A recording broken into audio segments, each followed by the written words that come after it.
Item ಯಾವುದೇ ಇರಲಿ try ಮಾಡಿ ಆಚಿ ಚಿಕನ್ ಮಸಾಲಾ. ಆಚಿ ಚಿಕನ್ ಮಸಾಲಾ.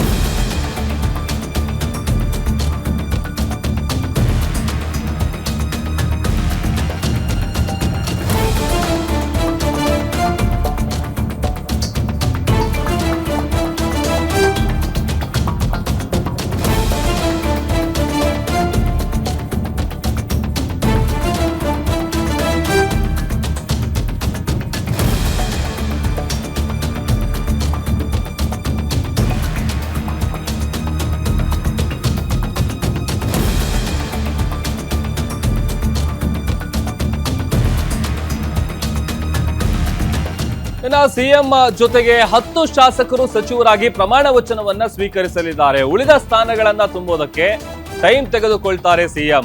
ಹೊಸ ಕ್ಯಾಬಿನೆಟ್ ನಲ್ಲಿ ಹಿರಿಯರಿಗೆ ಮಣೆ ಹಾಕೋದು ಆಲ್ಮೋಸ್ಟ್ ಡೌಟ್ ಅಂತ ಹೇಳಲಾಗ್ತಾ ಇದೆ. ಸರ್ಕಾರ ಮತ್ತು ಪಕ್ಷಕ್ಕೆ ಅನುಕೂಲ ಆಗುವಂತೆ ಯುವಕರಿಗೆ ಆದ್ಯತೆ ನೀಡಬೇಕು ಅನ್ನುವಂತ ಚಿಂತನೆ ಇದೆ.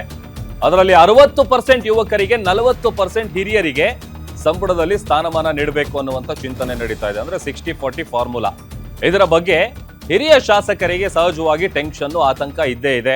ರಾಜ್ಯಸಭೆ ಮತ್ತು ಪರಿಷತ್ ಚುನಾವಣೆ ಮುಗಿಯೋವರೆಗೂ ಕೂಡ ಈ ಸಂಪುಟ ಪುನರ್ರಚನೆ ಇಲ್ಲ, ಅಲ್ಲಿವರೆಗೂ ಬೇಡ. ಸೊ ಅಲ್ಲಿವರೆಗೂ ಟೈಮ್ ತೆಗೆದುಕೊಳ್ಬೇಕು ಅನ್ನುವಂಥ ನಿಟ್ಟಿನಲ್ಲಿ ಸಚಿವ ಸಂಪುಟ ಸಂಪೂರ್ಣ ತುಂಬಿದ್ರೆ ಚುನಾವಣೆ ಮೇಲೆ ಅದು ಪರಿಣಾಮ ಬೀರಬಹುದಾದಂಥ ಸಾಧ್ಯತೆ ಇದೆ. ಬಿಕಾಸ್ ಅಸಮಾಧಾನ ಈ ಥರದ್ದೆಲ್ಲ ಮತ್ತು ಬೇರೆ ರೀತಿಯಾದಂಥ ಬೆಳವಣಿಗೆಗಳಿಗೆ ಸಾಕ್ಷಿ ಆಗೋದು ಬೇಡ ಅನ್ನುವಂಥ ನಿಟ್ಟಿನಲ್ಲಿ ತಡವಾಗಿ ಸಚಿವ ಸಂಪುಟವನ್ನ ತುಂಬೋದಕ್ಕೆ ಡಿ.ಕೆ. ಶಿವಕುಮಾರ್ ಅವರಿಗೆ ಸಲಹೆಯನ್ನ ನೀಡಲಾಗಿದೆ. ಅದೇ ಪ್ರಕಾರವಾಗಿ ಸೊ ಅಲ್ಲಿಗೆ ಮೊದಲಿಗೆ 10 ಮಂದಿ, ಅದಾದ ನಂತರದಲ್ಲಿ ಈ ಎಲೆಕ್ಷನ್ ಎಲ್ಲ ಮುಗಿದ ನಂತರದಲ್ಲಿ ಅದನ್ನು ಭರ್ತಿ ಮಾಡಬೇಕು ಅಥವಾ ಸಂಪುಟದಲ್ಲಿ ಸ್ಥಾನಮಾನ ನೀಡಬೇಕು ಅನ್ನುವಂಥ ನಿಟ್ಟಿನಲ್ಲಿ ಚಿಂತನೆ ನಡೀತಾ ಇದೆ. 60-40 ಫಾರ್ಮುಲಾ ಬಗ್ಗೆ ಮತ್ತಷ್ಟು ಡೀಟೇಲ್ಸ್ ಅನ್ನ ಕೊಡ್ತಾರೆ ನಮ್ಮ political bureau head Maruti Pavagada live join ಆಗ್ತಾ ಇದ್ದಾರೆ. ಮಾರುತಿ, ಸಹಜವಾಗಿ ಪಟ್ಟಾಭಿಷೇಕ ಸಂದರ್ಭದಲ್ಲಿ ಆ ಒಂದು ಕಾರ್ಯಕ್ರಮಕ್ಕೆ ಯಾರೆಲ್ಲ ಗಣ್ಯರು ಸಾಕ್ಷಿ ಆಗ್ತಾರೆ, ಒಂದು ಅದರ ಜೊತೆಗೆ ಈಗ ಎಷ್ಟು ಮಂದಿ ಸಿಎಂ ಜೊತೆಗೆ ಪ್ರಮಾಣ ವಚನ ಸ್ವೀಕಾರ ಮಾಡ್ತಾರೆ, ಏನ್ ಡೀಟೇಲ್ ಸಿಕ್ಕಿದೆ?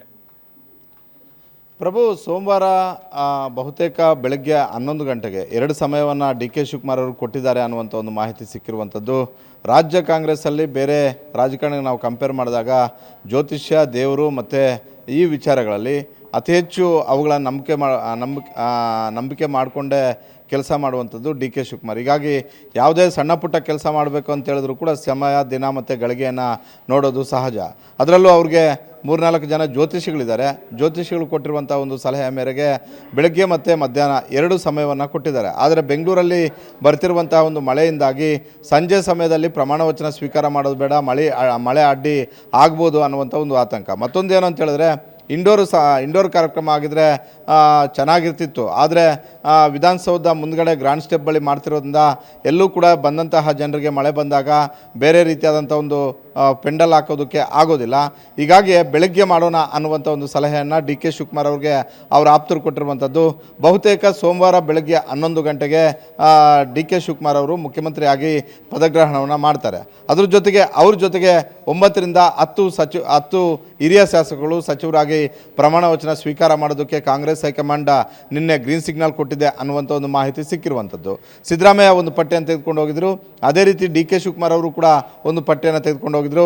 ಸಿದ್ದರಾಮಯ್ಯ ಅವರ ಪಟ್ಟಿಗೆ ಇನ್ನು ಮೇಲೆ ಎಷ್ಟು ಮನ್ನಣೆ ಸಿಗುತ್ತೋ ಗೊತ್ತಿಲ್ಲ. ಆದರೆ ಡಿ.ಕೆ. ಶಿವಕುಮಾರ್ ಅವರೇ ಸರ್ಕಾರವನ್ನು ಮುನ್ನಡೆಸಬೇಕಾಗಿರೋದ್ರಿಂದ, ಸರ್ಕಾರದ ಸಾರಥಿ ಆಗಿರೋದ್ರಿಂದ ಡಿ.ಕೆ. ಶಿವಕುಮಾರ್ ಅವರು ಹೇಳಿದಂತಹ ಹೆಸರುಗಳಿಗೆ ಬಹುತೇಕವಾಗಿ ಕಾಂಗ್ರೆಸ್ ಹೈಕಮಾಂಡ್ ಒಪ್ಪಿಗೆ ಸೂಚಿಸಬೇಕಾಗುತ್ತೆ. ಹೀಗಾಗಿ ನಾಳೆ ಅಧಿಕೃತವಾಗಿ ಹಿರಿಯ ಶಾಸಕರು ಸಚಿವರಾಗಿ ನಾಡಿದ್ದು ಅಧಿಕೃತವಾಗಿ ಡಿ.ಕೆ. ಶಿವಕುಮಾರ್ ಅವರ ಜೊತೆಗೇನೆ ಪರಮೇಶ್ವರ್, ಎಂ.ಬಿ. ಪಾಟೀಲ್, ಸತೀಶ್ ಜಾರಕಿಹೊಳಿ, ಜಮೀರ್ ಅಹಮದ್ ಖಾನ್ ಹಾಗೂ ಯು.ಟಿ. ಖಾದರ್ ಸೇರಿದಂತೆ ಯತೀಂದ್ರ ಸಿದ್ದರಾಮಯ್ಯ ಸೇರಿದಂತೆ ಹಲವು ಶಾಸಕರು 9ರಿಂದ 10 ಶಾಸಕರು ಮಾತ್ರ ಮೊದಲನೇದಾಗಿ ಪ್ರಮಾಣ ವಚನವನ್ನು ಸ್ವೀಕಾರ ಮಾಡ್ತಾರೆ. ಹಾಗಾದರೆ ಉಳಿಕೆ ಇನ್ನು 20-22 ಜನ ಯಾವಾಗ ಅಂತ ಪ್ರಶ್ನೆ ಮೂಡಬಹುದು. ಅದಕ್ಕೂ ಕೂಡ ಒಂದಷ್ಟು ಸಮಯವನ್ನು ತೆಗೆದುಕೊಳ್ಳುವಂಥ ಒಂದು ಸಾಧ್ಯತೆ ಇದೆ. ಒಂದು ಏನು ಅಂತ ಹೇಳಿದ್ರೆ, ಆಕಾಂಕ್ಷಿಗಳ ಪಟ್ಟಿ ಭಾಳಷ್ಟು ದೊಡ್ಡ ಮಟ್ಟದಲ್ಲಿದೆ. ಸುಮಾರು 65ರಿಂದ 70 ಶಾಸಕರು ನಾವು ಕೂಡ ಸಚಿವರಾಗಬೇಕು ಅನ್ನುವಂಥ ಒಂದು ಬೇಡಿಕೆಯನ್ನು, ಒಂದು ಒತ್ತಾಯವನ್ನು ರಾಜ್ಯ ನಾಯಕರುಗಳ ಮುಂದೆನೂ ಇಡ್ತಾ ಇದ್ದಾರೆ. ಅದೇ ರೀತಿ ದೆಹಲಿಯ ವರಿಷ್ಠ ಮುಂದೆನೂ ಕೂಡ ಇಡ್ತಾ ಇದ್ದಾರೆ. ಹೀಗಾಗಿ ಇರುವಂತಹ 32-33 ಸ್ಥಾನಗಳನ್ನು ಯಾರಿಗೆ ಕೊಡಬೇಕು, ಯಾರಿಗೆ ಕೊಡಬಾರ್ದು, ಯಾರಿಗೆ ಕೊಟ್ಟರೆ ಪಕ್ಷಕ್ಕೆ ಮತ್ತು ಸರ್ಕಾರಕ್ಕೆ ಎರಡೂ ಕಡೆ ಪೊಲಿಟಿಕಲ್ ಪ್ರಾಫಿಟ್ ಆಗುತ್ತೆ, ಜಾತಿವಾರು ಸಮೀಕರಣ, ಜಿಲ್ಲಾವಾರು ಸಮೀಕರಣ ಮಾಡಬೇಕಾಗಿರುವಂಥ ಅನಿವಾರ್ಯ ಪರಿಸ್ಥಿತಿಯಲ್ಲಿ ಕಾಂಗ್ರೆಸ್ ಹೈಕಮಾಂಡ್ ಇರುವಂಥದ್ದು. ಇದರ ಜೊತೆಗೆ ಈಗ ಬರ್ತಾ ಇರುವಂತಹ ಜೂನ್ ತಿಂಗಳಲ್ಲಿ ಆಗ್ತಿರುವಂತಹ ರಾಜ್ಯಸಭೆ ಮತ್ತು ವಿಧಾನ ಪರಿಷತ್ ಚುನಾವಣೆ, ಒಂದು ವೇಳೆ ನಾವು ಈಗ ಕಂಪ್ಲೀಟ್ ಸಂಪುಟವನ್ನೇ ತುಂಬಿದ್ದೆ ಆದರೆ ಅಸಮಾಧಾನಗೊಂಡಂತಹ ಶಾಸಕರು ಏನು ನಡೆ ಅನುಸರಿಸ್ತಾರೋ ಅನ್ನುವಂಥ ಒಂದು ಆತಂಕ. ಹೀಗಾಗಿ ರಾಜ್ಯಸಭೆ ಮತ್ತು ಪರಿಷತ್ ಚುನಾವಣೆಯನ್ನು ಮುಗಿಸ್ಕೊಂಡು ಇನ್ನು ಉಳಿದ ಸಂಪುಟವನ್ನು ತುಂಬೋಣ ಅನ್ನುವಂಥ ಒಂದು ನಿರ್ಧಾರಕ್ಕೆ ಬಂದಿದ್ದಾರೆ ಅನ್ನುವಂಥ ಒಂದು ಮಾಹಿತಿ ಸಿಕ್ಕಿರುವಂಥದ್ದು. ಹೀಗಾಗಿ ಡಿ ಕೆ ಶಿವಕುಮಾರ್ ಅವ್ರ ಜೊತೆ ಸೋಮವಾರ ಬಹುತೇಕ ಮುಖ್ಯಮಂತ್ರಿಯಾಗಿ ಡಿ ಕೆ ಶಿವಕುಮಾರ್ ಅವ್ರ ಜೊತೆಗೆ ಒಂದು 10ರಿಂದ 12 ಜನ ಹಿರಿಯ ಶಾಸಕರು ಸಚಿವರಾಗಿ ಪ್ರಮಾಣ ವಚನವನ್ನು ಸ್ವೀಕಾರ ಮಾಡ್ತಾರೆ. ಮತ್ತೊಮ್ಮೆ ಸಂಪುಟ ಕಂಪ್ಲೀಟ್ ಮಾಡ್ಕೊಳ್ಳೋದಕ್ಕೆ, ಸಂಪುಟಕ್ಕೆ ಇನ್ನಷ್ಟು ಜನ ಸಚಿವರನ್ನು ತೆಗೆದುಕೊಳ್ಳೋದಕ್ಕೆ ಒಂದಷ್ಟು ಸಮಯವನ್ನು ತೆಗೆದುಕೊಳ್ಳುವಂಥ ಒಂದು ಸಾಧ್ಯತೆ ಇದೆ. ಅದು ಪರಿಷತ್ ಮತ್ತು ರಾಜ್ಯಸಭೆ ಚುನಾವಣೆ ದಾಟಿದ್ರೂ ಕೂಡ ಆಶ್ಚರ್ಯ ಇಲ್ಲ ಪ್ರಭು. ಓಕೆ, ಥ್ಯಾಂಕ್ ಯು ಮಾರುತಿ, ನೀವೆಲ್ಲ ಡೀಟೇಲ್ಸ್ಗಾಗಿ.